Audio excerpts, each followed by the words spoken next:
Kembali lagi bersama channel Dunia Horor. Channel yang menceritakan kisah-kisah horor atau kisah-kisah mistis. Cerita ini yang berjudul Pocong Ririn. Kita langsung ke ceritanya.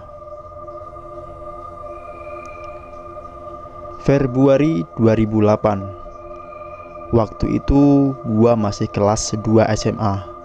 Sebetulnya waktu itu sekolah gua lagi siap-siap mau studi tour ke Jogja. Sayangnya gua nggak ikut, soalnya gua nggak punya biaya. Waktu itu biaya ke Jogja sekitar 400 atau 500 ribu.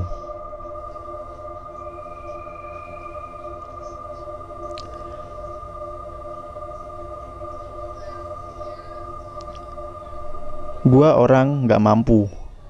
Sebelum berangkat ke Jogja, pernah kumpul di masing-masing kelas. Gua jadi bahan bulian anak-anak karena di kelas gua cuman gua satu-satunya orang yang gak ikut ke Jogja. Wali kelas gua pun ngeledek gua, harusnya kamu nabung dari dulu, yang lain ikut ke Jogja, kamu doang enggak. Orang tuamu berarti gak sayang kamu. Seisi ruangan ngetawain gua. Hati gua sebetulnya hancur diledek kayak gitu. Gua marah, gua kesel, gua pengen berhenti sekolah saja. Tapi gua coba kuat, gua coba bertahan. Gua maksain senyum padahal gua pengen banget nangis. Kesel gua. Mereka gak tahu keadaan gua kayak gimana. Waktu itu gua tetap berangkat sekolah walau gak dikasih uang jajan. Anak-anak juga sering ngeledek gua karena gua gak pernah ikut ke kantin. Keadaan ortu waktu itu sulit banget, sampai kita sekeluarga jarang makan. Dari situlah gua mulai puasa Daud. Awalnya emang bukan karena mau ibadah, tapi daripada kelaparan ya mending gak puasa. Lama-lama gua jadi kebiasaan puasa. Di saat anak-anak yang lain kalau pulang sekolah pada main, gua udah mulai kerja. Kerja ini itu uangnya buat nyokap sama adik perempuan gua. Kalau ada sisa, gua suka kumpulin buat bayar SPP atau bayar buku LKS. Dikit-dikit gua juga nabung di kaleng bekas susu. Waktu SMA gua nggak pernah bawa tas. Semua buku gua taruh di bawah meja. Gua juga cuman punya sepatu satu. Udah rusak juga. Sering gua ke sekolah pakai sendal. Kaki gua perban biar ada alasan nggak pakai sepatu, padahal kaki gua nggak kenapa-napa. Ya, yang betul itu sepatu gua belum kering dan rusak. Waktu SMA gua cari uang dari jualan kantong plastik, koran, ojek, payung, jual kembang, kulit panggul, sampai ngumpulin gelas aqua. Semua gua lakuin yang penting dapat uang. Nah, di hari keberangkatan studi tour ke Jogja, sekolah kan libur, gua kerja di pasar. Gua jadi kuli panggul pas gua lagi sibuk panggul terigu. Ternyata ada kakak kelas gua yang ngelihat. Dia cewek. Dia nyamperin gua lalu nanya Arya lagi ngapain. Arya gak ikut ke Jogja. Nanti malam Arya ke rumah kakak. Ini alamatnya. Ini nomor HP kakak. Ini ongkosnya. Arya ke rumah ya. Selesai kuliah di pasar, gua belanja sayuran sama beras buat di rumah. Gua pulang cuma buat ganti baju doang. Gua langsung ke rumah kakak kelas gua itu. Dia bilang, kalau Arya butuh apa-apa bilang ke kakak ya. Nah, di situ gua ketemu sama abangnya. Dikenalin terus ngobrol deh kita.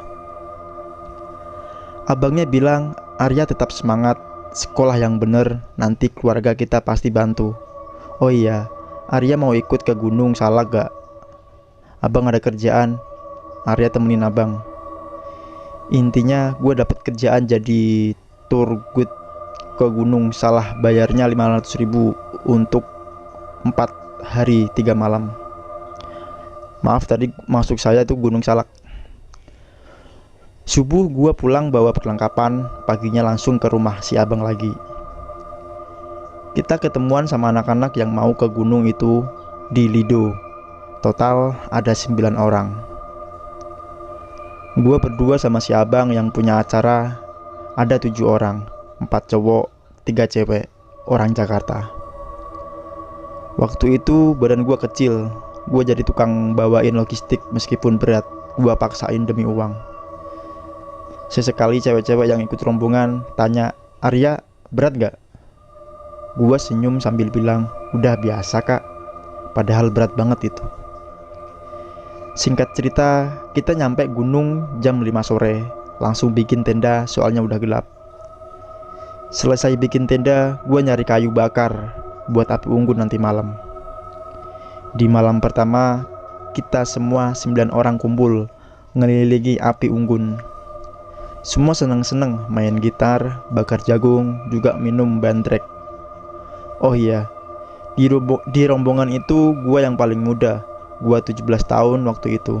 Sementara yang lain umurnya dari 23 sampai 25. Abangnya kakak kelas gue yang paling tua. Di malam itu kita bikin game. Peraturannya semua harus jawab jujur dengan pertanyaan yang diberikan. Kalau nggak mau jawab, hukumannya muka dicoret pakai spidol. Game dimulai. Botol diputar. Pertama botol ngarah ke cowok satu. Dia nanya ke cewek yang namanya Mita. Si cowok nanya, "Apa di sini? Ada cowok yang kamu suka? Kalau ada, sebutin namanya."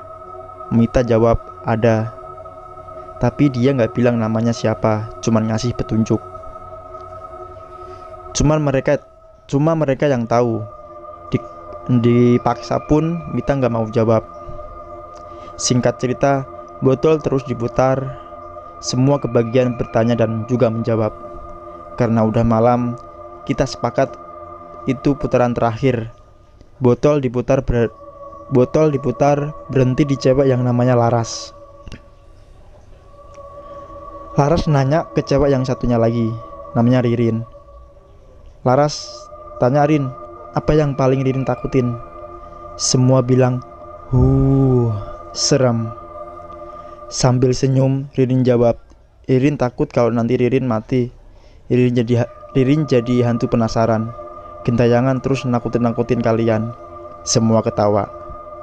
Udah Ririn bilang gitu, tiba-tiba angin kenceng, turun kabut pula. Game selesai. Semua bubar pada masuk ke tenda masing-masing. Suasana makin mencengkam. Gimana gak horor? Suara binatang dan suara-suara lainnya mulai jelas terdengar. Singkatnya, itu malam jadi malam yang bikin tidur jadi gak tenang. Di malam keduanya, keanehan mulai jelas terasa. Waktu itu lanjut ke part 2. Jadi jangan lupa untuk klik tombol subscribe, like, dan komen agar tidak ketinggalan part-part selanjutnya atau cerita-cerita horor selanjutnya.